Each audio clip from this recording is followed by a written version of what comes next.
যকসু নির্বাচন নিয়ে কোনো ধরনের টালবাহানা সহ্য করা হবে না। হয় যকসু হবে অথবা প্রশাসন ক্যাম্পাস ত্যাগ করবে। আগামী এক সপ্তাহের মধ্যে প্রশাসনকে সম্পর্ক ভিত্তির তালিকা প্রকাশ করতে হবে। এতে যদি নির্বাচনী আচরণবিধি ভঙ্গ হয় তাহলে আমরা সেটা করতেও পিছু পা হব না। দীর্ঘ প্রায় ১.৫ বছর আমরা বিভিন্ন আন্দোলন সংগ্রাম এর মাধ্যমে জবিয়ানদের অধিকার আদায়ে কাজ করে আসতেছিলাম। তার ওই প্রেক্ষিতে যকসু নির্বাচন হয়ে ওঠে জগন্নাথ বিশ্ববিদ্যালয়ের একটি প্রাণের দাবি। কিন্তু আমরা দেখতে পাচ্ছি এইটা বিভিন্ন মহল থেকে বিভিন্নভাবে বানচাল করার চেষ্টা করা হচ্ছে। তার ওই প্রেক্ষিতে বর্তমানে বেশ কয়েকটি বিষয় আমাদের নজরে এসেছে, যেগুলো আমাদের কাছে অসঙ্গতি মনে হচ্ছে। প্রথমত, ভূমিকম্পজনিত কারণে যে ছুটির সিদ্ধান্ত নেওয়া হয়েছে, এতে প্রশাসনের একটি চতুরতা প্রকাশ পেয়েছে। আপনারা জানেন যে ভূমিকম্পের কারণে আমাদের নারী শিক্ষার্থীরা অধিকাংশ আতঙ্কগ্রস্ত হয়েছিল। আমরা ছাত্র সংগঠনগুলোর থেকে বলেছিলাম যেন একটা শর্ট ছুটি দেওয়া হয়, কিন্তু প্রশাসন এইটাকে কাজে লাগিয়ে ২ সপ্তাহের ছুটি ঘোষণা করেছে, যা সম্পূর্ণ প্রায় অযৌক্তিক। দ্বিতীয়ত, সম্পূরক ব্যক্তির তালিকা প্রকাশে অযথা গড়িমসি। সর্বশেষ অনশন থেকে আমরা ঘোষণা দিয়েছিলাম প্রশাসন আমাদের ৩ দফা দাবির একটি নিয়েও কমিটমেন্ট ভঙ্গ করলে তার পদত্যাগ করে ক্যাম্পাস থেকে বিতাড়িত হবে।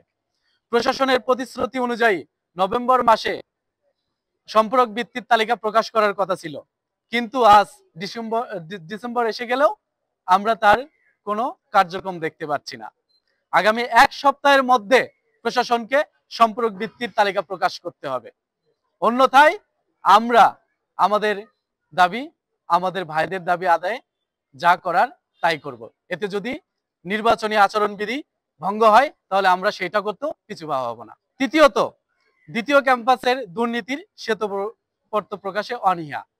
আপনারা জেনে থাকবেন আওয়ামী লীগ আমলে দ্বিতীয় ক্যাম্পাসের যে কাজটা প্রায় ২০০ কোটির কাজটা হয়েছিল, এখানে নানা ধরনের অনিয়ম দুর্নীতি হয়েছে।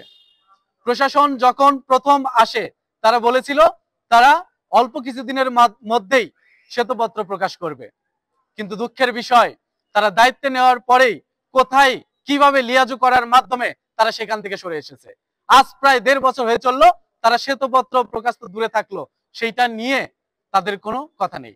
প্রশাসনকে সতর্ক করে জানাতে চাই, যকসু নির্বাচন নিয়ে কোনো ধরনের টালবাহানা সহ্য করা হবে না।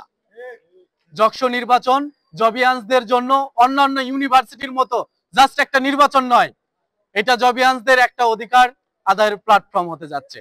সুতরাং এইটা বানচালের চেষ্টা আমরা কোনোভাবেই মেনে নিব না। হয় যকসু হবে অথবা প্রশাসন ক্যাম্পাস ত্যাগ করবে। এই প্রশাসন যকসু নির্বাচন আয়োজন করতে না পারলে নতুন প্রশাসন এনে আমরা যকসু নির্বাচন আদায় করে নেব, কিন্তু যকসু পেছানোর কিংবা যকসু বানচাল করার কোনো ষড়যন্ত্র আমরা মেনে নেব না।